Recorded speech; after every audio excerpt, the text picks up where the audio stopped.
Tabiatni tomosha qilib mazza qiladigan insonlar bormidi? Bu orqamda turgan Novqa tog'i, shuni orqasida Oyqor tog'i bor. Eng qizig'i o'shani Oyqor tog'ining tagida katta sharshara bor ekan. Eshitishimiz bo'yicha hozir o'sha yerga borib ko'ramiz. Videomiz qiziq bo'lsa oxirigacha kuzating. Qani, ketdik.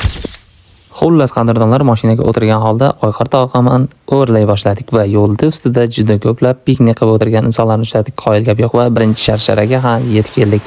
Juda ham go'zal ekan.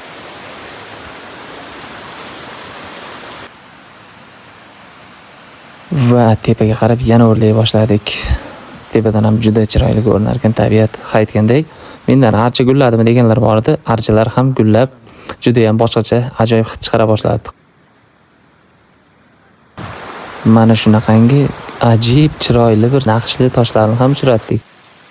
Bunaqa mayda sharsharalarni ham uchratdik, lekin biz izlagan sharshara bu emasdi. Tepaga qarab yana yura boshladik. Yo'limiz juda ham uzoq ekan, lekin to'g'risi oyoqlarim ancha og'rib qoldi, lekin tabiat juda ham o'ziga insonni tortadi. Bunaqa mayda sharsharalardan esa juda ham ko'plab yo'limizda chiqdi qoyil. Tepaga chiqqanimizda o'sha biz izlagan sharshara ko'rina boshladi. Mana u, qarang, u juda ham katta va go'zal ko'rinyapti.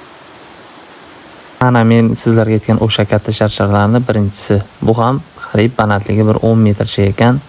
Juda ham go'zal ekan lekin biz izlagan sharshara bu emasdi. Siz ham bu go'zallik uchun bu joylarga chiqib kelgan bo'larmidingiz? Izohlarda o'z fikringizni yozib keting. Va nihoyat biz izlagan o'sha sharsharaga ham yetib keldik. Mana uni ko'rinishi. Juda ham go'zal edi. Bu sharshara to'g'ridan to'g'ri qordan erib kelyapti. Mana tepada qor ham turibdi.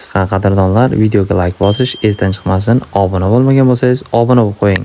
Baxmaldagi shunaqangi qiziqarli joylarni va Baxmalning qiziqarli hayotini ham sizlarga ko'rsatamiz. Ko'rishguncha omon bo'linglar.